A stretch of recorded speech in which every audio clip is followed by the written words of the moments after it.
गुरुर्विष्णुः गुरुर्देवो महेश्वरः गुरुः साक्षात् परं ब्रह्म तस्मै श्री गुरवे नमः।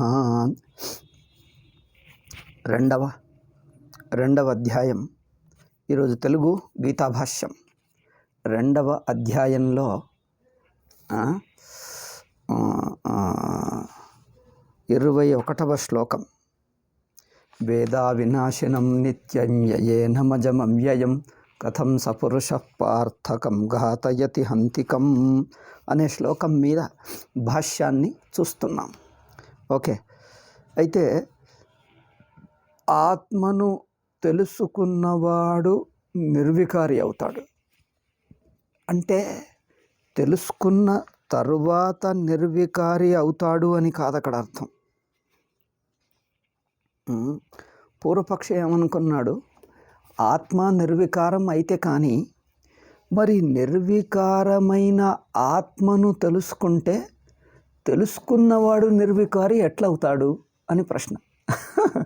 తెలుసుకున్న ఆత్మను నిర్వికారం అని తెలుసుకుంటే తాను నిర్వికారం ఎట్లవుతాడు అనేది. దానికి జవాబు ఏమిటంటే, నీవు నిర్వికారం అనేది జ్ఞాతగా తెలుసుకోవటం లేదు. రెండు ఇక్కడ ఆన్సర్లు రెండు చెప్పాలి. ఒకటి, తెలుసుకున్నాక నువ్వు నిర్వికారం అవటం లేదు, నిర్వికారంగా ఉన్నది అని తెలుసుకుంటున్నావు, ఒక పాయింట్. రెండవది, తెలుసుకొనువాడు ఒక విషయాన్ని తెలుసుకుంటూ జ్ఞాతగా నువ్వు ఉండటం లేదు, ఒక విషయాన్ని తెలుసుకుంటూ జ్ఞాతగా నువ్వు ఉండటం లేదు. జ్ఞాతృత్వమును వదలటమే ఆత్మను తెలుసుకోవటం. ఇక్కడ ఒకటి విచిత్రం చూడండి. మిగతా ఏ విషయం తెలుసుకుంటున్న జ్ఞాత ఉంటాడు. మిగతా ఏ విషయం తెలుసుకున్నా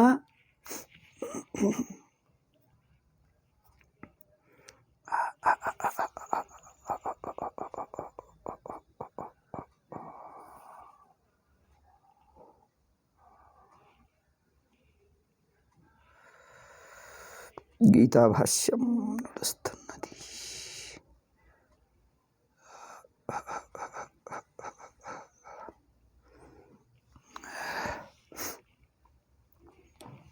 మిగతా ఏ విషయం తెలుసుకున్నా అక్కడ చూడండి, తాను తెలుసుకుంటున్న జ్ఞాతగా మిగులుతాడు.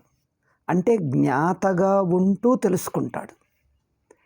జ్ఞాతగా తెలుసుకోవటం ఇట్లా చెప్తాను చూడండి. జ్ఞాతగా తెలుసుకోవటం ప్రారంభిస్తాడు.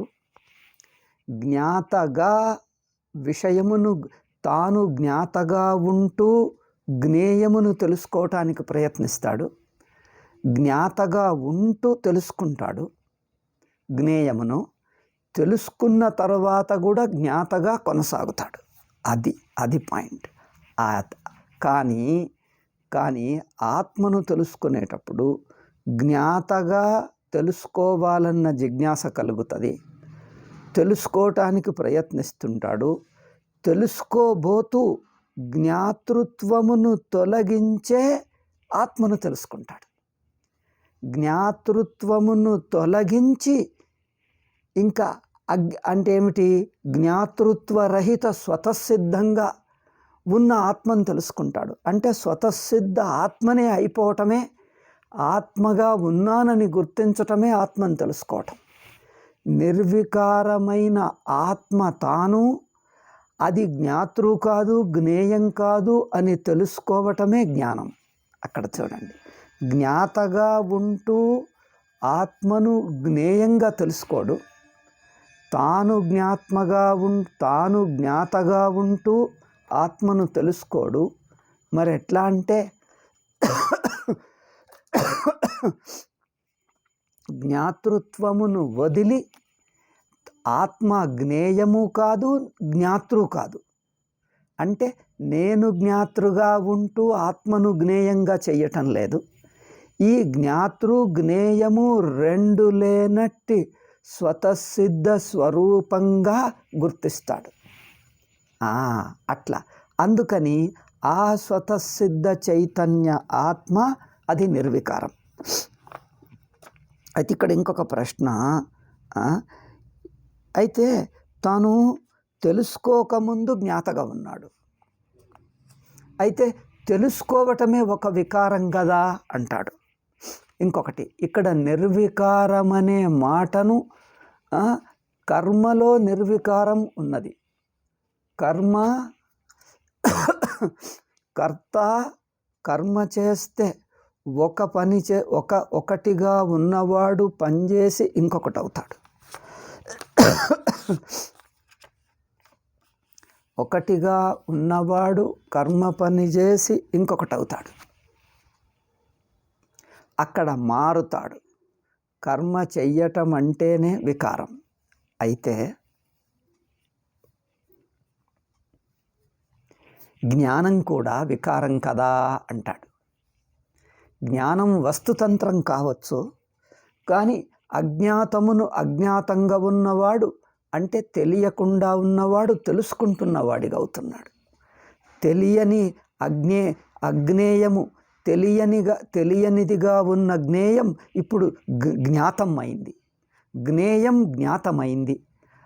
తెలియని వాడు ఇప్పుడు తెలుసుకుంటున్నాడు. జ్ఞానంలో కూడా వికారం అవటం లేదా?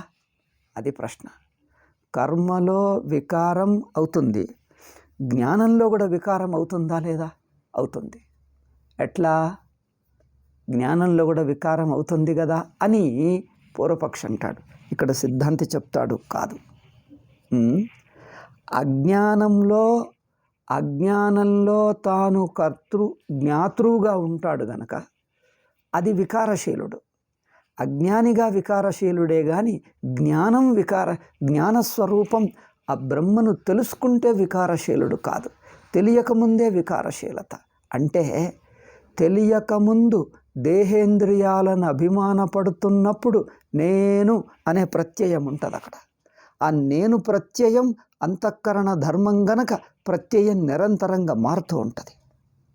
అయితే తాను అజ్ఞాని అంటే అధ్యస్థం, జ్ఞాతృత్వ అధ్యస్థం. ఆ జ్ఞాతృవుగా ఉన్నప్పుడు మారటం అనేది సరే, కానీ స్వరూపం తెలుసుకున్నప్పుడు మార్పు లేదు. స్వరూపం తెలుసుకున్నప్పుడు మార్పు లేదు. ఎందుకంటే జ్ఞాన ప్రత్యయం అనేది అనాత్మ దృష్టిని వదిలిస్తుందే కానీ ఆత్మకు వికారం తీసుకురాదు. ఎందుకంటే జ్ఞాన ప్రత్యయం అనేది ఆత్మలో ఉన్నదే, బయట నుంచి వస్తున్నది కాదు, ఆత్మకు కాదు. నిజానికి ఆ ప్రత్యయం అంటే వృత్తి వస్తుంది పోతుంది, చైతన్యం మాత్రం ఉండిపోతుంది. అందుకని చైతన్యాన్నే తెలుసుకుంటుంది. వృత్తి వచ్చి పోవచ్చు. ఇక్కడ అంటాడు చూడు, బుద్ధివృత్యా ఆత్మానాత్మ వివేక విజ్ఞానేన బుద్ధివృత్యా విద్యయా అసత్యరూపయైవ పరమార్థ అవిక్రియ ఏవ ఆత్మ విద్వానుచ్యతే. ఆత్మ కొత్తగా తెలియబడటం లేదు, మొదలే తెలివి స్వరూపంగా ఉన్నవాడను అని గ్రహిస్తాడు గనక, మొదలే తెలివి స్వరూపుడను, మొదలే తెలిసి ఉన్న ఆత్మను తెలుసుకుంటాడు. అంటే తెలిసి ఉన్న ఆత్మకు మేల్కొంటాడు గనక ఇక్కడ ఆత్మజ్ఞానంలో వికారం లేదు. అనాత్మజ్ఞానంలో వికారం ఉన్నదే కానీ ఆత్మజ్ఞానంలో వికారం లేదు. వృత్తి వస్తుంది పోతుంది, కానీ వృత్తి కల్పితం. వృత్తి వల్ల కొత్తదనం ఏమీ ఆత్మకు రావటం లే. అనాత్మ దృష్టి తొలగుతుందే కానీ అనాత్మ దృష్టి తొలగుతుందే కానీ ఆత్మదృష్టి తొలగదు. ఆత్మ మొదటి నుంచి ఉన్నదంతే. ఓకే, వృత్తి తొలగినా వృత్తి వల్ల ఉన్న చైతన్యం పోదు, ఎక్కడికి పోదు, రాదు. వృత్తి తొలగిన చైతన్యం ఉంటుంది. అట్లాగే ఒకడు ఇట్లాగే ఉన్నాడు, వృత్తి వచ్చినప్పుడు జ్ఞానం వస్తుంది, వృత్తి పోగానే మళ్ళీ అజ్ఞానం కదా అంటాడు. ఓ పెద్ద గురువుకు శిష్యుడు ప్రచారం చేస్తున్నాడు. చాలా లోకులు అవివేకమునే ఎక్కువగా ప్రచారం చేసుకుంటారు. కొంతమంది గురువులకు కూడా అట్లాగే ఇష్టమేమో. నేను చెప్పిన మాటలు గుడ్డిగా రిపీట్ చేస్తే చాలు వాళ్ళు మహనీయులు అనుకుంటున్నారు. కొందరికి అదే ఇష్టం, అందుకే తయారయ్యారు. అట్లాగే వీళ్ళు కూడా గుడ్డిగా చిలక పలుకుల్లాగా వాటి మాటలను వల్లిస్తే చాలు అది గొప్పదనుకుంటున్నారు. అక్కడ విషయం గ్రహించటంలే. ఇప్పుడు ఇది ఇంతకుముందు చెప్పాను, మళ్ళోసారి చెప్పి ఇంకా ముందుకు వెళదాం. చిన్న మాటే. ఇతర ఏ విషయం తెలుసుకుంటున్నా అది కొత్తగా వృత్తి రావాలి. కొత్తగా వృత్తి వచ్చాక తెలుస్తుంది.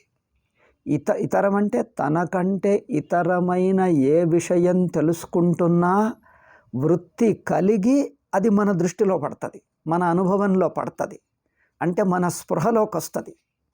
ఇలా బాగుంటుంది. వృత్తి కలిగితే, ఆ వృత్తి ఏర్పడితే ఆ వస్తువు మన స్పృహలో పడుతుంది, లేకపోతే మనకు తెలియదు. కానీ మెలకువ అనేది కొత్తగా నీ స్పృహలోకి రావాలా?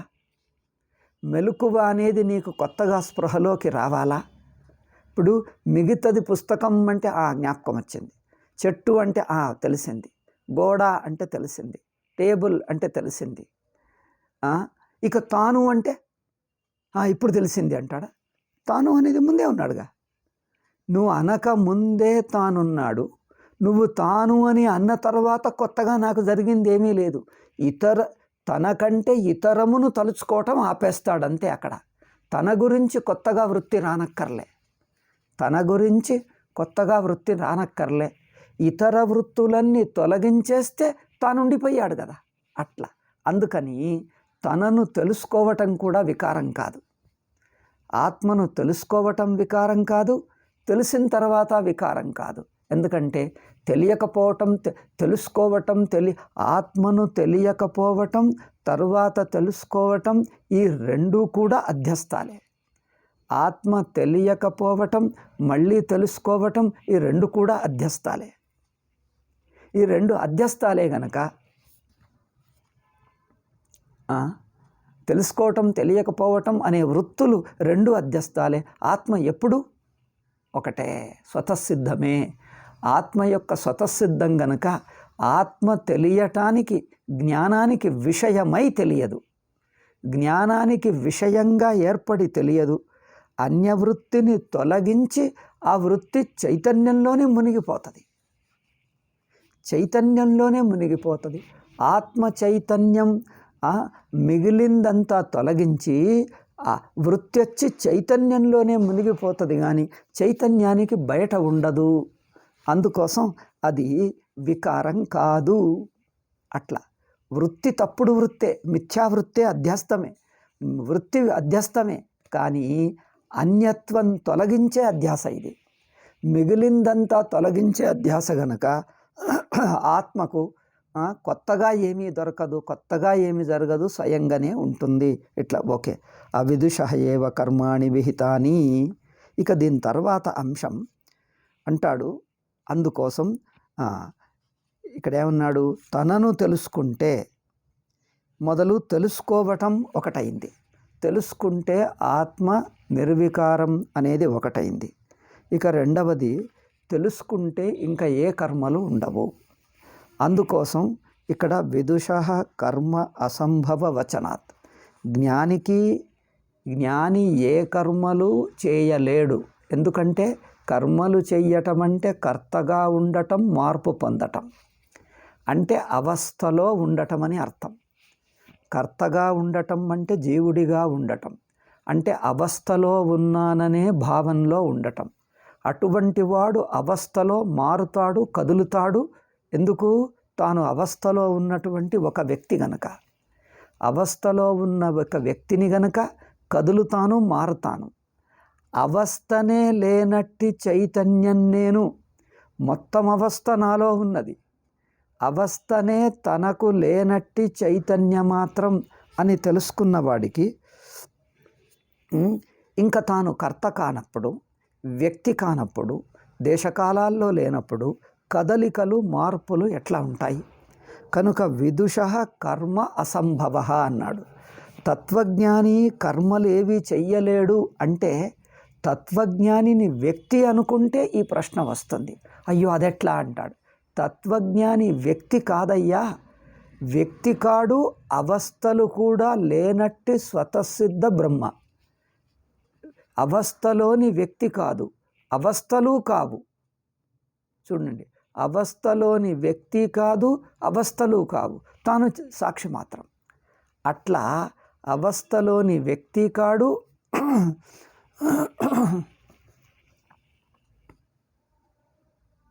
నేను తప్పు చేస్తున్నానా? ఈరోజు సోమవారమే, కరెక్ట్. అవస్థలోని వ్యక్తి కాడు,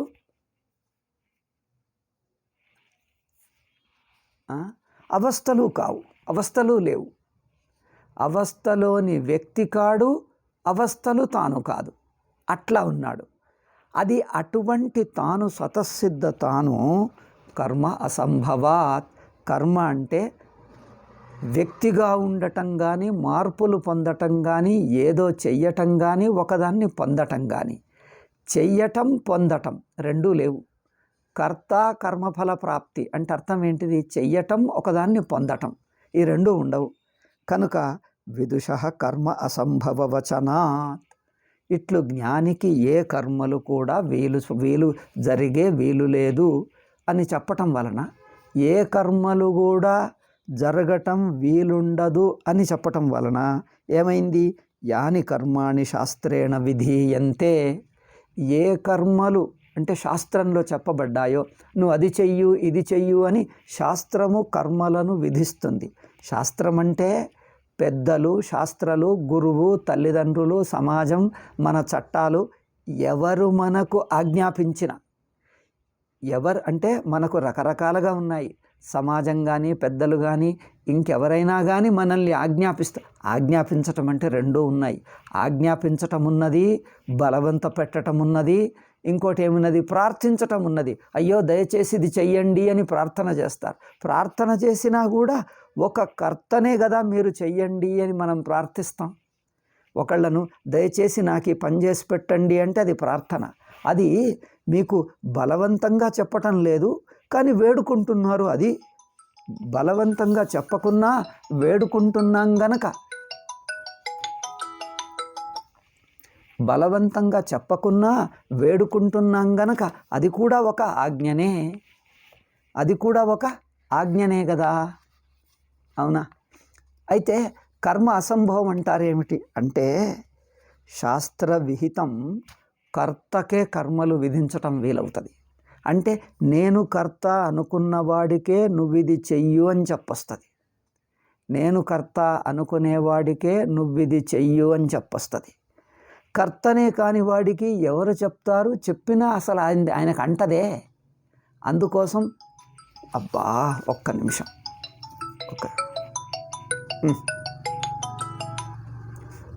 हेलो हेलो सर, आपने दवा ऑर्डर किया ना?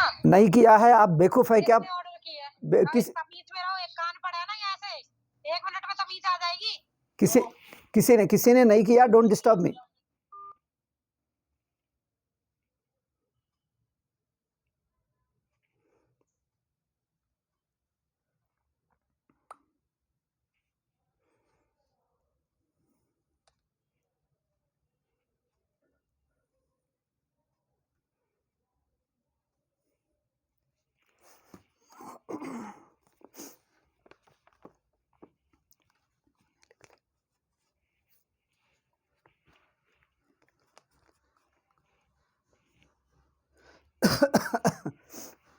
అబ్బా వీళ్ళు మహాదుష్టులు.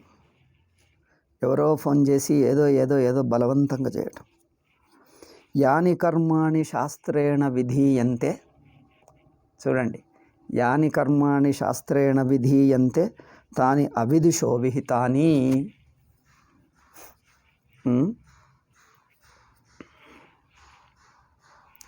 అంటే ఏ కర్మలైనా శాస్త్రము ఆజ్ఞాపిస్తున్నది కర్తకు అజ్ఞానికే గాని స్వతసిద్ధంగా ఉన్న చైతన్య స్వరూపంగా ఉన్న తనకు అంటదు. ఆ ఆజ్ఞలు తన స్వరూపానికి అంటవు. అయ్యో నేను ఒకరి ఆజ్ఞకు గురి అవుతున్నాను, ఇంకొకటి ఆజ్ఞలు తనకు అంటవనే కాదు, ఇంకొకరికి నేను కనిపించను కూడా. అది చూడండి, తాను ఎట్లా ఉన్నాడంటే అవస్థలకు అతీతమైన సాక్షి మాత్రంగా ఉన్నవాడు ఇతరుల ఇంద్రియాలకు కనిపించడు, ఇతరులు ఊహించుకోవటానికి దొరకడు. అట్లా ఉంటాడు జ్ఞాని. జ్ఞాని అంటే అందరూ ఉన్నారు.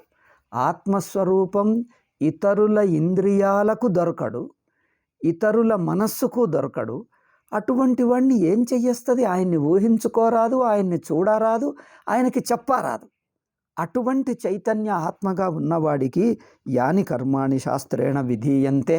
అందుకోసం ఏ ఏ కర్మలు ఇది చెయ్యు అని చెప్పినటువంటి ఆజ్ఞలు ఎవరికి వర్తిస్తాయి అంటే అవిదుషోభిహితాని, అంటే నేను కర్తభోక్త, నేను జీవుడను అనుకునేవాడికే ఏదైనా ఆజ్ఞాపిస్తుంది శాస్త్రం. ఎందుకు వాడిని ఆజ్ఞాపిస్తుంది అంటే కర్త అనే జీవుడికే కదా ఏదో చెయ్యాలి, ఏదో సాధించుకోవాలి. నేనేదో చెయ్యాలి, నేనేదో పొందాలి, నేనేదో సాధించుకోవాలి అని ఉన్నవాడికి ఏదైనా మనం ఆశ, ఇప్పుడు కోరికలు ఉండేవాడికి ఆశ చూపించొస్తుంది. నువ్వు ఏం చేసినా ఏ కోరికలు లేని వాడికి ఏమని ఆశ చూపిస్తాం?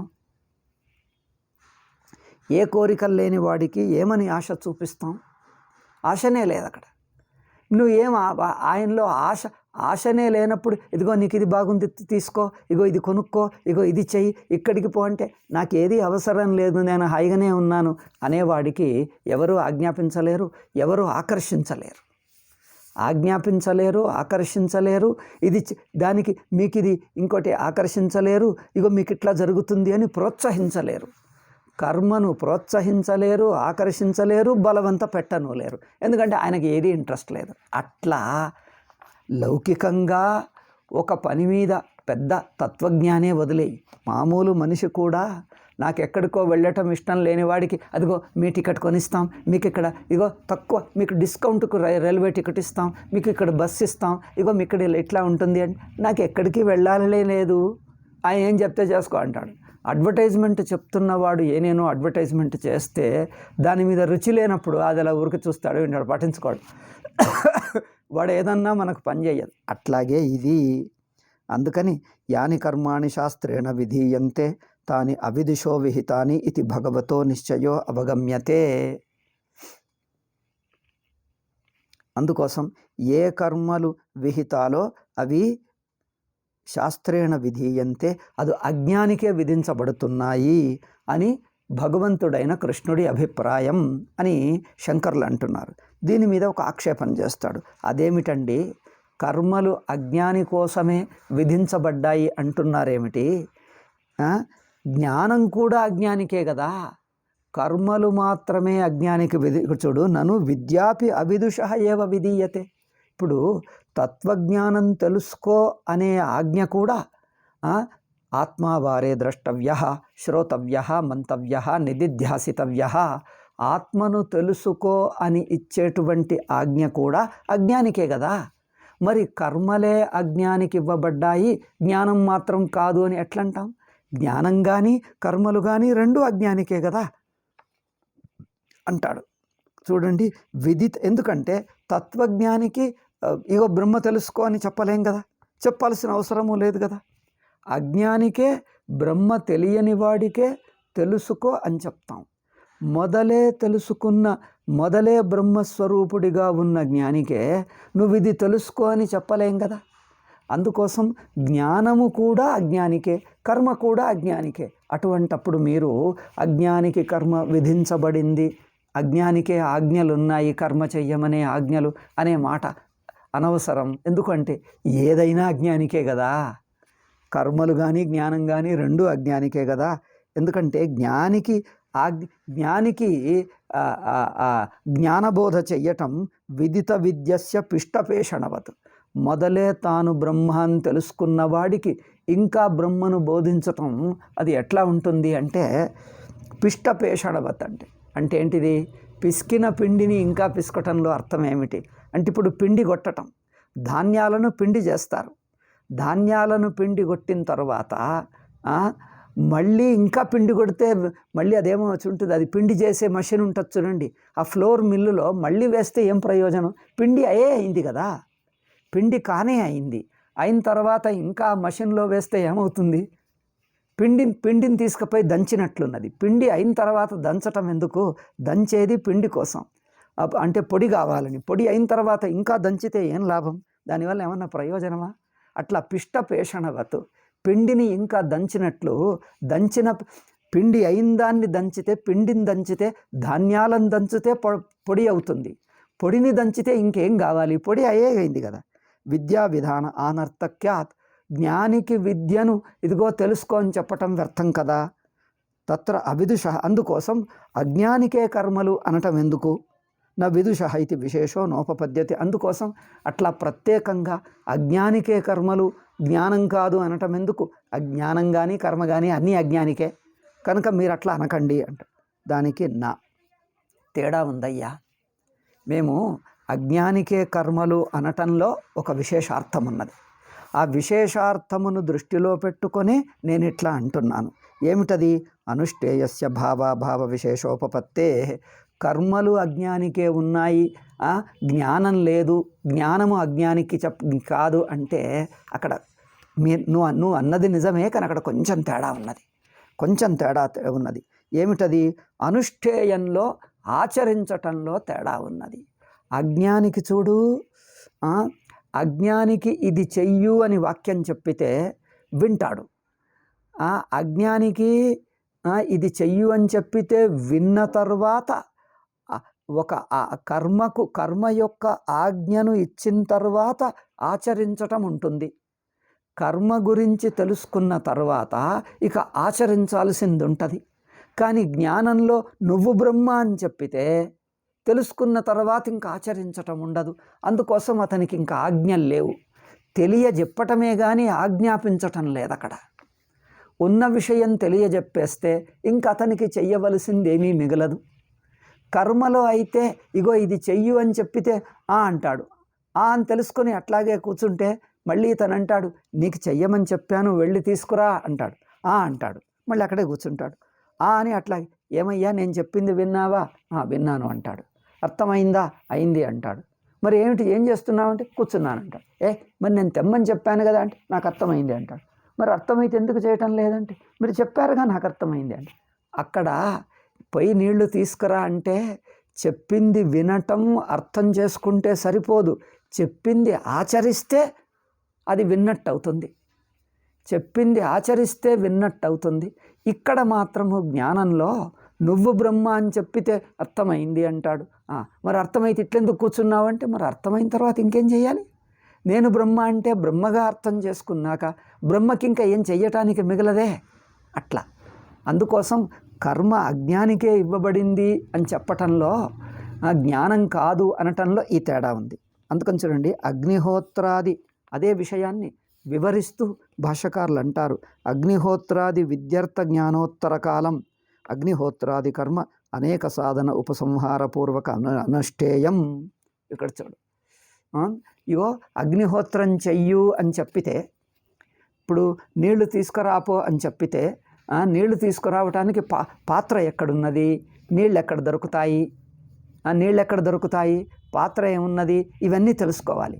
ఎవరి నుంచి తీసుకురావాలి, ఎవరిని అడిగి తేవాలి, ఇవన్నీ తెలుసుకొని పాత్ర పట్టుకొని, పాత్ర సరిగ్గా లేకపోతే నీళ్లతో దాన్ని కడిగి, ఎక్కడ దొరుకుతుందో అడిగి వెతుక్కొని వెళ్ళి ఆయన్ని అడిగి, తలుపు మూసేస్తే వంటిల్లు మూసేసి ఉంటే దాన్ని ఎవరినో అడిగి, ఇంకెవరున్నారో ఆ మేనేజర్ను అడిగి అది తెరిపించి ఆ నీళ్లు తీసుకొని రావాల్సి వస్తుంది. అవునా?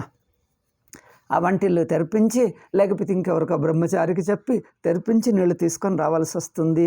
అంటే కర్మకైతే చెప్పిన ఆజ్ఞ విన్న తరువాత చెయ్యవలసింది చాలా ఉంటుంది. చూడండి, అగ్నిహోత్రాది విద్యార్థ జ్ఞానోత్తర కాలం, అగ్నిహోత్రం చెయ్యు అనే ఆజ్ఞ విన్న తర్వాత అగ్నిహోత్ర కర్మ ఉంటుంది. కర్మకు కావలసిన పరికరాలను, కర్మకు కావలసిన వస్తువులను సంగ్రహం చెయ్యటం. సంగ్రహం అంటే ఆ వస్తువులన్నీ పోగు చెయ్యటం పని ఉంటుంది. చూడండి, అనేక సాధన ఉపసంహార పూర్వకం, దానికి కావలసిన అనేక సాధనలన్నీ పోగు చేసుకోవాలి. తర్వాత అప్పుడు ఆచరించాలి. కర్తాహం మమ కర్తవ్యం. ఇంకొకటి ఏమిటంటే, సాధన సామగ్రిని పోగు చెయ్యటమే కాదు, నేను చేసేవాడను, నేను చెయ్యటం నా ధర్మం, నేను చెయ్యాలి కదా అంటాడు. నేను కర్తను అంటే నేను జీవుడను అనే బుద్ధి ఉంటుంది. అయ్యో నేను చెయ్యాలి కదా, నన్ను చెయ్యమని చెప్పారు, నేను చెయ్యాలి కదా అంటాడు. అంటే కర్తవ్యత బుద్ధి ఉంటుంది, కర్తృబుద్ధి ఉంటుంది, సామగ్రిని తయారు చేసుకోవటం పని ఉంటుంది. సామగ్రిని తయారు చేయటం ఉంటుంది, నేను కర్తను అభిమానం ఉంటుంది, తనకు నేను ఆచరించాలి అన్న కర్తవ్య బుద్ధి ఉంటుంది. ఇవి ఉండటం వల్ల ఇత్యేతం ప్రకార విజ్ఞానవత అవిదిష ఇతను అజ్ఞాని. నేను కర్త, నాకు కర్తవ్యం ఉన్నది, నాకు వస్తువులు కావాలి, ఫలాసక్తి ఉన్నది అని ఇంత ఉన్నవాడు అజ్ఞాని. అవిదుష యథా అనుష్ఠేయం భవతి. కనుక ఆజ్ఞ విన్న తరువాత ఆచరించవలసింది ఉంటుంది. ఇంకా తాను కర్తగా ఉన్నాడు గనక ఆచరించవాలి. కానీ అట్లా తత్వజ్ఞానం మాత్రము అజ్ఞానికే బోధించబడుతున్నది కదా అని పూర్వపక్ష అన్నాడు. తత్వజ్ఞానం కూడా ఇట్లాగే అంటే కొంచెం తేడా ఉన్నది. అజ్ఞానికే బోధిస్తాను నిజమే, అజ్ఞానికే తత్వజ్ఞానం బోధిస్తామనేది అంత మాట నిజమే. కానీ కర్మను బోధిస్తున్న రీతిగా జ్ఞానమును బోధించటంలో తేడా ఉన్నది. కర్మనేమో చెప్పిన తర్వాత ఆచరించటం ఉంటుంది, జ్ఞానంలో చెప్పేస్తే అయిపోతుంది, ఇంకా మిగిలింది ఏమీ లేదు. ఊరికే ఒక వార్త చెప్పొచ్చినట్లు, ఒక వార్త చెప్పి రావటం, అదేదో జరిగింది, ఏమిటక్కడ అక్కడ ఏదో జరిగిందట అని చెప్పింది వింటే అయిపోయింది, వింటాడు, సరిపోయింది. అక్కడేదో యాక్సిడెంట్ జరిగిందట విన్నాడు. ఇంకెక్కడో ఏదో పండగ చేసుకుంటున్నారట విన్నాను. ఏం చేసేది ఏముండదు, అక్కడ ఊరికే వినటమే. వార్తను మాత్రం తెలుసుకుంటే అక్కడ చెయ్యవలసింది ఏమీ లేదు. నతు తథ నజాయతే మ్రియతే వా కదాచిత్. తనకు జన్మ లేదు, మరణం లేని అవస్థ కాని స్వతసిద్ధమైన సాక్షిని నేను అని తెలుసుకున్నవాడికి ఇత్యాది ఆత్మస్వరూప విద్యర్థ జ్ఞానోత్మర కాలభావి కించిత్ అనుష్ఠేయం భవతి. తెలుసుకున్న తర్వాత ఆచరించటం ఏమీ మిగలదు. అందుకోసం కర్మ అజ్ఞానికే విధించబడింది, జ్ఞానం కాదు. అంటే జ్ఞానము కాదంటే తెలుసుకున్న తరువాత చెయ్యవలసింది గురించి మాట్లాడుతున్నాం ఇక్కడ. కర్మ అజ్ఞానికి విధించబడింది అంటే బోధించటం రెండిటికి సమానమే. కర్మ కానీ జ్ఞానం కానీ ఉపదేశించటం సమానం. ఉపదేశించిన తర్వాత అక్కడ మేమంటున్నది ఉపదేశం ఇద్దరికీ ఉంటుంది. కర్మను ఉపదేశించినా జ్ఞానమును ఉపదేశించినా ఉపదేశం వినటం వరకు రెండొకటే. విన్న తర్వాత ఇక చెయ్యవలసింది ఏముండదు జ్ఞానికి, చెయ్యవలసింది ఉంటుంది కర్మకు. అందుకోసం ఇక్కడ అన్నాడు కర్మ అజ్ఞానికే విధించబడింది అంటే చెయ్యవలసింది ఇతనికి ఉంటుంది, అతనికి చెయ్యవలసింది ఉండదు. అందుకోసం అతనికి కర్మ లేదు. అంటే చెయ్యవలసింది ఏమి ఆజ్ఞాపించం. అక్కడ వినటమే కానీ వినటంతో ఇంకా చెయ్యవలసిందేమి అక్కడ ఆజ్ఞాపించటం ఉండదు. వినేసావు, అయిపోయింది, నీకు ఇంకా ఆజ్ఞ లేదు. ఇక్కడ ఏదో చెయ్యాల్సిన ఆజ్ఞ లేదు. అందుకోసం అజ్ఞానికే కర్మ. ఎందుకంటే విన్న తర్వాత నేను ఇంకా కర్త అని బుద్ధి ఉంటుంది, నేను చెయ్యాలి కదా అనే కర్తవ్యం ఉంటుంది. అయ్యో ఇది నా కర్తవ్యం, నేను చెయ్యాలి కదా, నేను కర్తను, నేను చెయ్యాలి కదా అనే కర్తృత్వ బుద్ధి ఉంటుంది, కర్తవ్య బుద్ధి ఉంటుంది. అట్లా జ్ఞానికే అయ్యో మీరు చెప్పారు కదా ఇక నేను బ్రహ్మ తెలుసుకోవాలి అంటే నువ్వు బ్రహ్మ అని చెప్పావు, అయిపోయింది. ఇంకా నువ్వు బ్రహ్మ అని చెప్పిన తర్వాత నేను ఇంకా చెయ్యాలి కదా అన్న బుద్ధే పోతుంది, కర్తృత్వం తీసేస్తాడు, జీవభావం తీసేసి బ్రహ్మని తెలుపుతాడు. కనుక వినటంతో ఇంకా ఏమి చెయ్యవలసింది ఉండదు, వినటంతో చెయ్యవలసింది మిగలదు. అందుకోసం ఇత్యాధ్యాత్మస్వరూప విద్యర్థ జ్ఞానోత్తర కాలభావికి కించిత్ అనుష్ఠేయం భవతి కింటు నాహం కర్త నాహం భోక్త. అట్లా తెలుసుకోవటంతో తనకు కర్తృత్వము జీవభావం తొలగి స్వతసిద్ధ సాక్షి అని ఆ స్వరూపంలో ఉంటాడు. కనుక నాహం కర్త నాహం భోక్త ఇత్యాధ్యాత్మైకత్వ అకర్తృత్వాది విషయ జ్ఞానాత్ నాణ్యదుత్పద్యతే ఇతి. నేను అకర్త, అసలు ముందు అజ్ఞానిగా ఉన్న కర్తగా ఉన్న తనను ఆ కర్తృత్వం తీసే ఆత్మను తెలుపుతుంది. నేను వ్యక్తిగా శ్రవణం చేస్తాను వేదాంతం, కానీ శ్రవణం చేస్తూ శ్రోతృత్వమే తీసేస్తుంది, వ్యక్తిత్వమును తీసేసి ఆత్మను తెలుపుతుంది. అక్కడ చెయ్యవలసిన వ్యక్తిత్వమే తీసేస్తే ఇంకా ఏమీ చెయ్యటానికి మిగలదు. అందుకోసం అజ్ఞానికే కర్మ అంటే కర్తృత్వం ఉన్నవాడికి కర్మ బోధిస్తుంది, బోధించిన తర్వాత వాడు కర్తగా ఉంటాడు. కానీ వేదాంతము వింటున్నప్పుడు శ్రోత, ఇక విన్న తర్వాత శ్రోతగా వాడు మిగలడు. విన్న తర్వాత ఇంకా శ్రోతగా మిగలడు, కర్తగా మిగలడు. అందుకోసం విన్న తర్వాత ఇక్కడ విన్న తర్వాత ఏదైనా చెయ్యవలసింది ఉంటుందా లేదా, అక్కడే తేడా. వినటం ఇద్దరికి సమానం. విన్న తర్వాత చెయ్యవలసింది ఉంటుంది అజ్ఞానికి. విన్న తర్వాత అర్థం చేసుకున్న తర్వాత ఇంకేం మిగలదు, చెయ్యటమేమీ ఉండదు. అందుకోసం కర్మలు అజ్ఞానికే. అంటే ఆజ్ఞను ఉపదేశం విన్న తర్వాత నేనింక కర్తను అనే బుద్ధి ఉన్నవాడికి కర్మలు, విన్న తర్వాత నేను కర్తనే గాను అని అంటే ఇంకేం చేస్తాయేమీ లేదు, ఇంకా చేయవలసిందేమీ మిగలదు. అట్లా ఆ తేడా ఉన్నదయ్యా ఇద్దరికీ. ఇది విశేష ఉపపద్యతే. న పునః కర్తాహం ఇది వేత్యాత్మానం. జ్ఞాని తాను బ్రహ్మ అని తెలుసుకోవటం చేత నేనింక కర్త అనే బుద్ధి ఆయనలో మిగిలి ఉండదు. అంటే నేను ఒక వ్యక్తిని అనే బుద్ధి ఉండదు. నేనేదో చెయ్యాలి అంటే లోపల నుంచి చెయ్యాలన్న బుద్ధి పుట్టుతుంది. చూడండి, ఏదో చెయ్యాలి ఊరికే కూర్చుంటే తోచదు. లోపల నుంచి ఒకటి మనల్ని తోస్తుంటుంది, తోసి చేయిస్తుంది బలవంతంగా. లోపల నుంచి మనకు ఏదో చెయ్యాలి అనేది మన లోపల నుంచే ఒక ప్రవృత్తి కలుగుతుందే వాడు కర్త. కర్తృత్వ అభిమానం ఉన్నప్పుడు మనకు లోపల నుంచి ఏదో చెయ్యాలి అనేటువంటి ఒక ప్రవృత్తి కలుగుతుంది, ఒక లోపల నుంచి తోసుకుంటుంది మనల్ని. అలా అది ఊరికే కూర్చోదు, ఏదో చిన్న బాలుడు ఉంటాడు చూడండి, ఊరికే కూర్చోడు, ఏదో చేస్తుంటాడు. లేస్తాడు, అది పట్టుకుంటాడు, ఇది పట్టుకుంటాడు, అటుపోతాడు ఇటుపోతాడు, ఊరికే ఉన్నాడు. అట్లా ఆ రకమైన ప్రవృత్తి, సహజ ప్రవృత్తి ఉండే స్వభావమును, సహజ ప్రవృత్తి అంటే ఇంకంతే, ఏదో ఒకటి చేస్తూనే ఉంటాడు, ఊరికే ఉన్నాడు. ఏదో ఒకటి లోపల నుంచి తోస్తూ ఉంటుంది, వాణ్ణి కర్త అన్నారు. ఏదో ఒకటి, అది నేను కాదు, నాకు ఏదో ఒకటి చెయ్యాలి ఏదో అనేది పోతుంది. ఏదో చెయ్యాలి అనేది పోయి స్వతసిద్ధ ఆత్మగా ఉంటాడు గనక స్వతసిద్ధ సాక్షికి ఇంకా ఏదో చెయ్యాలి అంటే ఏం చెయ్యాలి, అంతయు బ్రహ్మ, జగత్తంతా తానే, బ్రహ్మాండమంతా తానే అని తెలుసుకున్న వాడికి అసలు మార్పు ఉండదు, చెయ్యాలన్న కర్తవ్యత బుద్ధి ఉండదు. కనుక న పునః కర్తాహం ఇది వేత్యాత్మానం తస్య మమేదం కర్తవ్యమితి అవశ్యం భావిని బుద్ధి స్యాత్.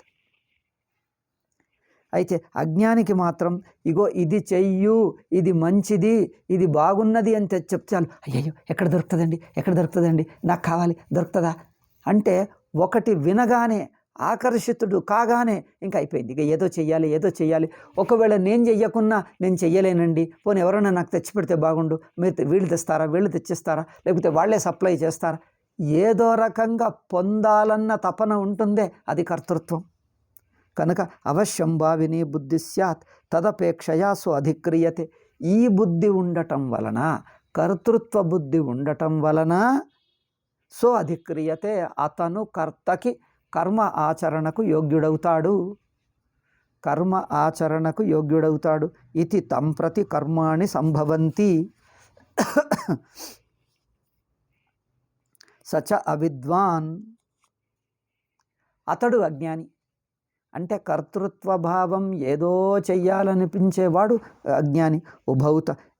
కానీ అజ్ఞాని ఎందుకు అంటే శ్లోకమే అంటుంది భగవద్గీతలో, శ్రీకృష్ణుడే అన్నాడు, ఉభౌతౌ న విజానీతః ఇది వచనాత్ విశేషితస్య చ విదుషః కర్మాక్షేప వచనాచ్చ కథం స పురుషః ఇతి. కనుక అతను తను బ్రహ్మాన్ని తెలుసుకున్నవాడు ఏదో చెయ్యాలన్నదే ఉండదు, అంటే ఆ వ్యక్తిత్వమే లేదు. ఏదో చెయ్యాలన్న ప్రవృత్తి లోపల నుంచి తోసుకురాదు, ఆ వ్యక్తిత్వం లేదక్కడ. తస్మాత్ విశేషితస్య అవిక్రియాత్మదర్శినః. ఈ విధంగా అవిక్రియ అంటే సాక్షి స్వరూపమును తెలుసుకున్నవాడికి విదుషః సర్వకర్మ సన్యాసే ఏవ అధికారః.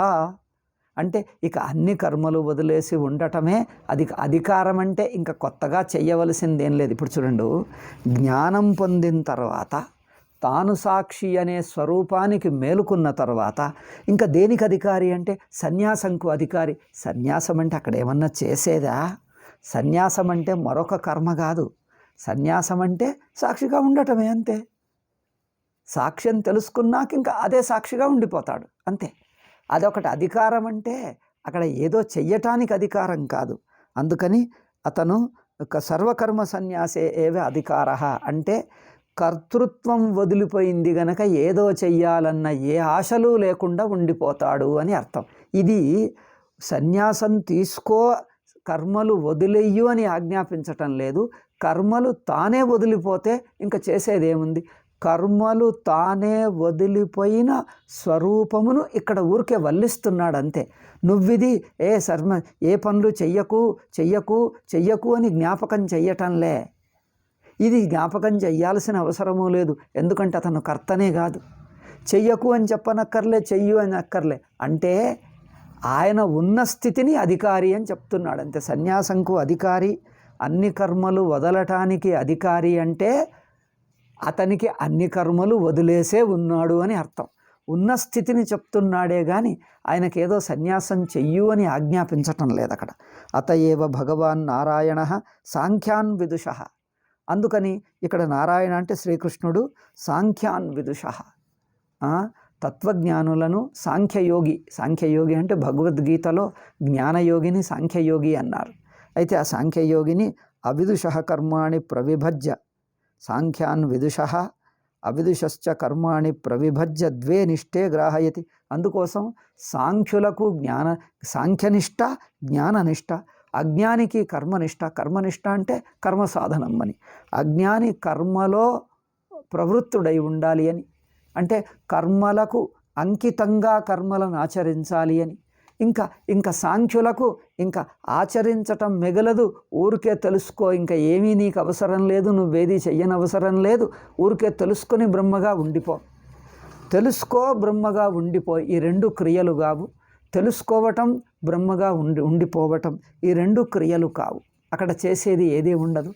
తెలుసుకోవటం అంటే ఏమీ లేదు, ఊరికే వింటున్నాడు, తానే బ్రహ్మ అయిపోయింది. ఉండు అంటే ఇంకేమైనా తాను ఉండనే ఉన్నాడు, ఇంకా కొత్తగా ఉండేమిటి?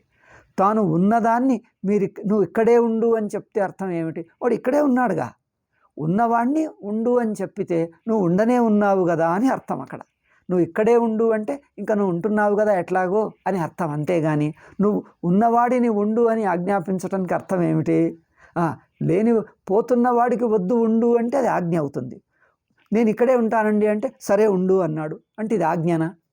ఇప్పుడు ఒక వ్యక్తి ఏమో నేను ఇక్కడే ఉంటున్నానండి అన్నాడు, సరే ఉండు అన్నాడు. సరే ఉండు అనే మాటకు అర్థం ఏమిటి? అదేమైనా ఆజ్ఞనా?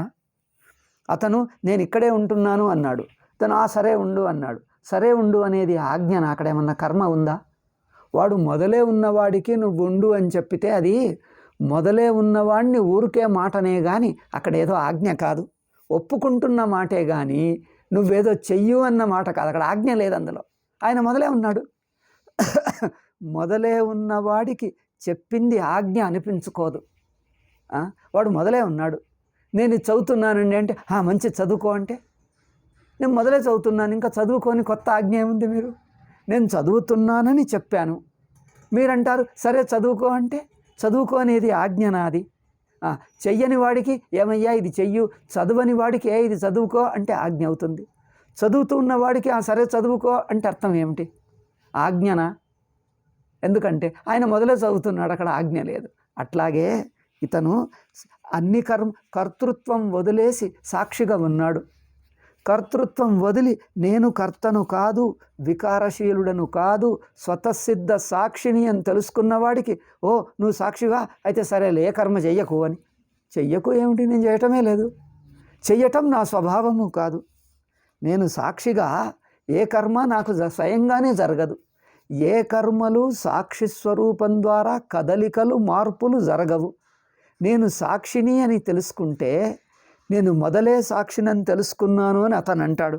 అట్లాగా తెలుసుకున్నావా, అయితే నువ్వేం చెయ్యకులే అన్నాడు. నువ్వేం చెయ్యకులే నువ్వు ఆజ్ఞాపిస్తున్నావా? అతను ఏమన్నాడు, ఇప్పుడు నువ్వేమయ్యా ఏం చదువుతున్నావు, నీకు ఇదిగో అక్కడ పోయి నువ్వు పరీక్షకు చదువుకో అని అంటాడు. ఎదురంటాడు నా పరీక్షలు అయిపోయాయి నేను పాస్ అయ్యాను అంటాడు. సరే అలాగా అయితే సరే నువ్వేం చదవకు అంటే వాడు చదవటమే లేదు, ఇంకేం చదువుకొని కొత్తగా ఆజ్ఞనా? అంటే వాడి ఉన్న స్థితిని సరే అని చెప్పితే అది ఆజ్ఞ అనిపించుకోదు. అంటే చెయ్యని దాన్ని చెయ్యవలసిన అవసరం ఉంటే ఆజ్ఞ అవుతుంది. తాను అదే అయి ఉంటే సరే అట్లాగే ఉండు అని చెప్తే అది ఆజ్ఞ అవుతుందా? అంటే ఇక్కడ భాషలో ఆజ్ఞలాగా చెప్తాం, కానీ ఆచరణలో అక్కడ ఆజ్ఞ లేదు. అంటే క్రియాపదమును ప్రయోగిస్తున్నాం కానీ అక్కడ క్రియ లేదు. క్రియాపదమును ప్రయోగిస్తున్నాం అక్కడ క్రియ లేదు. ఆజ్ఞాపిస్తున్నాం అక్కడ ఆజ్ఞ లేదు. ఆయన అక్కడ చేయవలసింది ఏమీ లేదు. ఎందుకంటే నువ్వు ఏది ఆజ్ఞాపిస్తున్నావో ఆయన అయ్యే ఉన్నాడు. ఓ సూర్యుడా నువ్వు వెలిగివ్వు అన్నాడు, ఆయన ఇస్తూనే ఉన్నాడుగా కొత్తగా. సూర్యుడు వెలిగిస్తున్న వాణ్ణి సూర్యుడా నువ్వు వెలిగించు అన్నాడు. నీళ్లు ప్రవహిస్తున్నాయి నదిలో, ఓ నీరా నువ్వు ప్రవహించు అన్నాడు. వాయువా నువ్వు వీచు అన్నాడు. వాయువు వీస్తూనే ఉంది. వాయువు స్వయంగా వీస్తున్న దాన్ని నువ్వు వీచు అని చెప్పితే ఇంకా ఏం చెయ్యనది ఉన్నదే అట్లా. అంటే తాను స్వయంగా తాను ఉన్నదాన్ని ఆజ్ఞ అనిపించుకోదు. అందుకని ఇక్కడ అన్నాడు, ఇక్కడ తాను ఆత్మస్వరూపుడను, చైతన్య ఆత్మ సాక్షి స్వరూపుడను అని తెలుసుకున్నవాడికి సర్వకర్మ సన్యాసంలో అధికారం. అతనేం చెయ్యాలి అంటే ఇక అన్ని కర్మలు వదలాలి అంటే వదలాలి ఏముంది, ఆయన కర్మ లేనే లేవు, ఏ కర్మ చేయటం లేదు, సాక్షిగానే ఉన్నాడు. సాక్షిగా ఉన్నవాడికి ఇంకా కర్మలు వదులు అని చెప్పాల్సిన అవసరం లేదు. సన్యాసం అనేది ఆయన స్వరూపమే అది. అందుకని ఇక్కడ నారాయణుడు అంటాడు, జ్ఞానయోగం కర్మయోగం అని రెండు ఉన్నాయి. ఆత్మను తెలుసుకుంటున్న వాడికి ఇంకా తెలుసుకోవటమే కానీ అక్కడ ఏమీ చెయ్యటం ఉండదు. తెలుసుకోకముందు ఊరికే వినటమే, వింటే అయిపోయింది, తాను బ్రహ్మాన్ని తెలుసుకున్నాడు, ఇంకా చెయ్యటానికి ఏదీ మిగలదు. ఇక కర్మ సాధకుడికి కర్మయోగికి మాత్రం చెయ్యు అని ఆజ్ఞాపిస్తుంది. కర్మ చెయ్యు, ఫలం ఆశించకు, ఆసక్తి పెట్టుకోకు, ఈశ్వరుడికి సమర్పించు. ఇక ఈ 4 కర్మ చెయ్యు, కర్మయందు ఆసక్తి వద్దు, కర్మఫలమును ఆసక్తి వద్దు, అది ఈశ్వరుడికి వదిలేసాయి. ఇక ఇవన్నీ ఆజ్ఞలు. ఆజ్ఞలంటే మనస్సులో ఒక సంకల్పం జరగాలి. ఆజ్ఞ ఇస్తే ఏమవుతుంది, ఆజ్ఞను ఆచరిస్తామంటే మనస్సును ఒక స్థితిలో పెట్టుకుంటాం. ఇది ఆజ్ఞాపించకపోతే మనస్సు ఫలం మీద ఆశ పెట్టుకుంటుంది. ఒక వ్యక్తి ఏమంటాడు, ఇగో ఆయన వస్తే బాగుండు, అయ్యో ఆయన వస్తాడా అని అడుగుతాడు. లేదండి ఆయన లేడు, ఇక్కడ ఆయన ఊర్లో లేడు, అవుట్ ఆఫ్ స్టేషన్, ఆయన రాలేడు, ఆశ పెట్టుకోకు అంటే ఏమవుతుంది, ఇంకా ఆయన వస్తాడు అన్న ఆశ వదిలేస్తాడు. అట్లా అది ఒక సంకల్పమే కదా. సంకల్పం అంటే ఒక ఒక ఒక ఒక ఒక మనోభావాన్ని, ఒక వృత్తిని ఏర్పరచుకోవటం. ఆయన వస్తాడేమో, ఆయన వస్తాడా అని ఆశ పెట్టుకోవటం. నువ్వు ఇంకా ఆశ పెట్టుకోకు, ఆయన ఊర్లోనే లేడు, వచ్చే ప్రసక్తి లేదు, ఇంకా 15 రోజుల వరకు రాడు, నీకు రేపే కార్యక్రమం రాడు అంటాడు. అట్లా అదే విధంగా ఆజ్ఞ ఇస్తే మనస్సులో ఒక సంకల్పం ఏర్పరుస్తాం, ఒక మనోభావమును ఏర్పరచుకుంటాం. ఆయన మనస్సే కాకపోతే ఏమని మనోభావమును ఏర్పరచుకోమంటాం. కర్మయోగికి కర్మ చెయ్యటం అంటే శరీరంతో ఇంద్రియాలతో కర్మ చెయ్యటం, కానీ మనస్సుతో శరీరంతో కర్మ చెయ్యటం, మనస్సులో ఒక భావన కలిగి ఉండటం. ఇది ఈశ్వరుడి కోసం చేస్తున్నాను, నా కోసం కాదు అని అనటం. ఫలాసక్తి వదిలేయంటే ఫలము ఎంతొస్తే అంత వస్తుంది, వచ్చినంత వస్తుంది, ఇంతే రావాలన్న పట్టుపట్టకు అని అర్థం. ఫలం ఇంతే రావాలి అని పట్టుపట్టకు, నేను మంచి పని చేస్తాను, ఎంత వస్తుందో చూద్దాము, వచ్చినంత వస్తుందిలే, ఎంత వస్తే అంత, ఎంత వస్తుందో రాని, వచ్చినంత వస్తుందిలే అని పట్టుపట్టకపోవటం కర్మఫల త్యాగం. ఈశ్వరుడికి సమర్పణ అంటే నా కోసం చేసుకుంటున్నానని కాదు, ఇదంతా ఆయన కోసం చేస్తున్నా అంటే భగవంతుడి సంతోషం కలగని నా వైయక్తిక అహంకార తృప్తి కాదు, భోక్తృత్వ సుఖం కాదు. నేను ఇంకొకటి సుఖంలో భగవంతుడికి సమర్పిస్తే, భగవంతుడు సంతోషిస్తే, భగవంతుడి సంతోషం వల్ల నాకు కలిగే ఆశీర్వాదమే నాకు చాలు. నేను సేవ చేస్తే సేవను భగవంతుడు స్వీకరించి సంతోషపడ్డాడు అంటే ఈశ్వరుడి సంతోషమే నాకు కావలసింది, నేను సంతోషపడతాను. ఈశ్వరుడికి సంతోషం కలిగితే నాకు సంతోషం కలిగింది, ఇంతే. ఇక్కడ ఈశ్వర సమర్పణ అంటే ఈశ్వర సంతోషంలోనే తాను ఆనందపడటం. ఇంకొకళ్లకు కానుక ఇస్తే వాడికి కానుక ఇచ్చావనుకో, వాడు తీసుకొని నవ్వుతాడు, నవ్వేసరికి మనకు ఆనందం కలిగింది, అంతే. అదే మనకు ఫలం. ఎవరికైతే మనం కానుక ఇస్తామో, కానుక స్వీకరించి వాళ్ళు సంతోషిస్తే, నవ్వితే అబ్బా ఎంత సంతోషం, ఎంత సంతోషం. ఆధునికులేమో థ్యాంక్స్ అంటారు. మన ప్రాచీన సంస్కృతిలో చూసి వాళ్ళు నవ్వుతారు, సంతోషపడతారు, సంతోషం అంటారు, అంతే. కృతజ్ఞత అనేది ఈ ఆర్టిఫిషియల్ భాష ప్రతి మాటకు థ్యాంక్ యూ అనటం అది లేకుండే మన సంస్కృతిలో. మాకు చిన్నప్పుడు ఏం లేవు ఇవన్నీ. నేను ఎప్పుడు నా లైఫ్లో ఈ థ్యాంక్ యూ గింకులు ఏం చెప్పనే లేదు. మాకు ఇవి లేనే లేవు. మేము చిన్నప్పుడు ఎప్పుడూ నేర్చుకోలే. చూస్తే సంతోషిస్తాం, నవ్వుతాం, అయ్యో అదృష్టవంతుణ్ణి అంటాం, అంతేగాని దొరికింది చాలా సంతోషం అంటాం, అంతేగాని ఇంకేదో అట్లాంటి మనకు భావాలు ఏమీ లేవు, చెప్పటం లేదు. సరేలే, అంటే ఈశ్వరుడికి సమర్పించటం అంటే అది ఇదంతా ఎందుకు చెప్తున్నానంటే కర్మయోగంలో ఒక మనోభావమును తెచ్చుకోవాలి. మనస్సులో ఒక భావనను కలిగి ఉండాలి. అంటే నువ్వు సంకల్పం చేస్తున్నావు, మనస్సును ఒక స్థితిలో పెట్టుకుంటున్నావు, ఒక మనోభావమును తెచ్చుకుంటున్నావు. అక్కడ కర్మఫల విషయంలో ఆసక్తి పట్టుబట్టొద్దు. ఇక ఈశ్వరుడి సంతోషమును కోరుకోవాలి. ఈశ్వరుడికి సంతోషమే కానీ నా సంతోషం కాదు. ఇక మూడవది ఏమిటి? కర్మాసక్తి. నేను చేస్తున్న కర్మ నాకు ఇష్టం గనక చేస్తానని కాదు, అది భగవంతుడి ఆజ్ఞ, శాస్త్ర ఆజ్ఞ గనక శాస్త్ర ఆజ్ఞను వినయంతో పాటిస్తాను. ఆచరిస్తున్నప్పుడు కర్మ మీది ఆసక్తితో కాదు, కర్మ నాకు నచ్చింది అని కాదు, అది వాళ్ళు ఆజ్ఞాపించారు గనక నేను ఆజ్ఞను పాటించటం నా ధర్మం, దీంట్లో నాకు సంతోషం. ఒక వినయంగా ఒకరి విధేయుడవటం, ఒకరి ఆజ్ఞను పాటించటమే తనకు సంతోషం, అంతే. చూడండి, ఈ పని చెయ్యు అంటే రెండు రకాలు ఉంటుంది. ఆ పని ఇష్టం గనక ఒకడు చేస్తాడు, ఇంకొకడు పని మీద ఇష్టమా ఇష్టం లేదా అనేది ప్రసక్తి కాదు, మీరు అన్నారు గనక చేస్తానంటాడు. అయ్యో మీరు అన్నారు గనక మీ మాట వినటం నాకు ఇష్టం, అందుకోసం నేను చేస్తానంటాడు. అయ్యో మీకు ఇది ఇష్టమా, చెయ్యమన్నారా, అయ్యో తప్పకుండా నేను చేస్తానండి, నాకు తెలియదు మీరు ఇది అనుకుంటున్నారని, మీకు ఎవరన్నా చేసేవాళ్ళు కావాలనేది నాకు తెలియలేదండి, అయ్యో తెలిసిందిగా నేను సంతోషంగా చేస్తాను అంటే మీకోసం చేస్తున్నాను, అంతే. అక్కడ కర్మ ఆసక్తి వదులు, కర్మ ఫలం గురించి పట్టుబట్టకు, ఇక ఈశ్వరార్పణ కోసం చెయ్యి. నేను ఆయన అధీనమైనటువంటి ఒక వినయశీలుడైన సేవకుడను అనే భావం. ఈ 3-4 భావాలు ఉన్నాయే, ఇవన్నీ మనోభావాలను తెచ్చుకోవాలి. కర్మయోగంలో ఒక సంకల్పం ఉంది, మనస్సు యొక్క వృత్తి ఉంది కనుక అది కర్మ అవుతుంది. కర్మయోగం ప్రయత్నం, అదొక కర్మ. కర్మ అంటే మానసిక కర్మ, మనస్సులో ఒక మార్పు, ఒక స్థితి, ఒక భావనను తెచ్చుకోవటం. అయితే జ్ఞానయోగంలో నేను బ్రహ్మ అని చెప్తే ఏం చేస్తావు? అవునండి నేను బ్రహ్మగా ఇక నుంచి ఉంటానంటే ఏం చేస్తావు? ఉంటావా? సరే ఉంటావు, ఏం చేస్తావు చెప్పు, మీరు చెప్పిందేనండి అంటారు. అవునయ్యా నేనేం చెప్పాను అంటే మీరే చెప్పారు కదండి, నేనేం చెప్పాను చెప్పు అంటే మీరు చెప్పారు కదండి, నేను విన్నాను కదండి, అయిపోయింది అంటాడు. మీరు చెప్పింది చేస్తాను, ఏం చేస్తావు చెప్పు, మీరు చెప్పిందే చేస్తానండి అంటే ఏం చెప్పాను నేను అంటే మాట్లాడు. నేను చెప్పాను నువ్వు బ్రహ్మ అన్నాను, విన్నానండి అంటావు. మరి ఏం చేస్తావంటే నేను బ్రహ్మగా ఉంటానండి అంటే బ్రహ్మగా ఉంటానంటే ఏం చేస్తావు? కుర్చెక్కి కూర్చుంటావా? ఏం చేస్తావు? కుర్చెక్కి కూర్చుంటావా లేకపోతే కాఫీ తాగుతావా? బ్రహ్మగా ఉంటానంటే ఏం చేస్తావు? నువ్వు బ్రహ్మగా ఉన్నది సతస్సిద్ధం, అక్కడ ఏమి చేయటానికి మిగలదే. అట్లా అంటే జ్ఞానయోగంలో సాంఖ్యయోగం కర్మయోగం అని 2 ఉన్నాయి. సాంఖ్యయోగంలో నీ గురించి తెలియజేస్తుంది, తెలియటంతో నువ్వు బ్రహ్మగా ఉన్నావని గుర్తిస్తావు. గుర్తించటంలో కర్తృత్వ భోక్తృత్వాలు, అధ్యాస, అవిద్య, దేహేంద్రియాదుల అభిమానం తొలగిపోతుంది. నేను కానిది తొలగిపోతుంది, ఉన్నది మిగిలిపోతుంది. నేను కానిది వదిలిపోతుంది, నేనున్నది మిగిలిపోతుంది. అక్కడ ఏం చెయ్యవలసిందేమున్నది?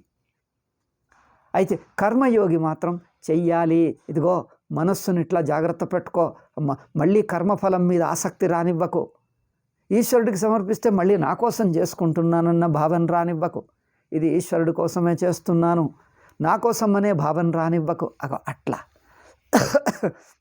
అంటే కర్మయోగంలో ఒక మానసిక స్థితిని తెచ్చుకోవాలి, తెచ్చుకొని జారకుండా పట్టుకోవాలి. ఒక మానసిక మూడును, ఒక మానసిక స్థితిని తెచ్చుకోవాలి, తెచ్చి అట్లాగే పట్టించుకోవాలి, దాన్ని జారనివ్వద్దు. అది కర్మయోగం. జ్ఞానయోగంలో అదేం లేదే, చెప్పింది తెలుసుకుంటాడు, తెలుసుకుంటే ఆత్మ కానిది అనాత్మ తానే వదిలిపోతుంది, ఆత్మ మిగిలిపోతుంది. నువ్వు చేసేదేముంది అక్కడ? అందుకని సాంఖ్యయోగికి ఆత్మశ్రవణం మననం చేయటం కూడా కర్మ కాదు. ఇంకేదో చెయ్యాలి, ఏదో పొందాలి లేనే లేవు, కర్మఫలాసక్తి లేదు, ఏదో చెయ్యాలి అనేది లేదు, అన్నీ వదిలేసి కూర్చున్నాడు. సన్యాసి అంటే అన్ని కర్మఫలాసక్తి వదలటం చేతనే ఇంకా నేను చెయ్యాల్సిన అవసరం లేదు, నేను ఇంకా కర్తను గాను, ఇంకేం చేయాలి, కర్తనే గాడు, అట్లా ఉంటుంది. అందుకని జ్ఞానం ఇచ్చే సాంఖ్యయోగికి కర్మయోగికి ఇది తేడా. కనుక భగవాన్ నారాయణ సాంఖ్యాన్ విదుష అవిదుషశ్చ కర్మిణ ప్రవిభజ్య ద్వేనిష్టే. అందుకోసం జ్ఞానయోగేన సాంఖ్యానాం కర్మయోగేన యోగినామ్మని లోకేస్మిన్ వివిధానిష్ట, 2 నిష్టలున్నాయి అని చెప్పాడు. లోకేస్మిన్ వివిధానిష్ట 3వ అధ్యాయంలో చెప్తాడు. లోకంలో 2 నిష్టలున్నాయి, కర్మనిష్ట జ్ఞాననిష్ట. అంటే సాంఖ్యయోగం కర్మయోగం ఇది.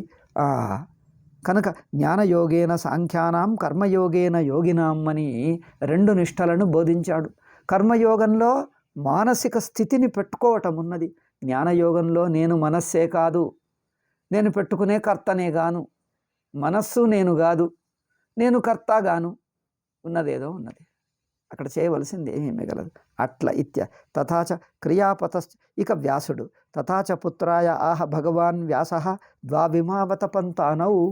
అక్కడ మహాభారతంలో శాంతి పర్వంలో వేదవ్యాసుడు తన కొడుకైన శుకుడికి బోధిస్తూ ఇక్కడ 2 మార్గాలు ఉన్నాయ్యా, ఒకటి జ్ఞానయోగం, 2వది కర్మయోగం అని ఇది.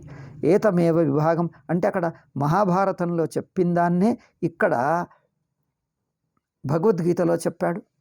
అదే ఏమిటది వేదంలోనూ ఉన్నది. వేదంలో అంటే అది శతపథ బ్రాహ్మణం అనేది శుక్ల యజుర్వేదము యొక్క బ్రాహ్మణం, దాంట్లో ఉన్నది. ఏతమేవ విభాగం పునఃపునర్దర్శయిష్యతి భగవాన్ అతత్వవిత్ అహంకార విమూఢాత్మా కర్తాహమితి మన్యతే. భగవద్గీతలో ఇదే విషయాన్ని ఇక ముందు కూడా చెప్పబోతున్నాడు. మళ్ళీ మళ్ళీ అంటాడు. ఇది ఏమిటి? అహంకార విమూఢాత్మా కర్తాహమితి మన్యతే. జీవభావం ఉన్నవాడు నేను చేస్తున్నాను అని, అజ్ఞానములో అధ్యాస ఉన్నవాడు నేను కర్త అనుకుంటాడు.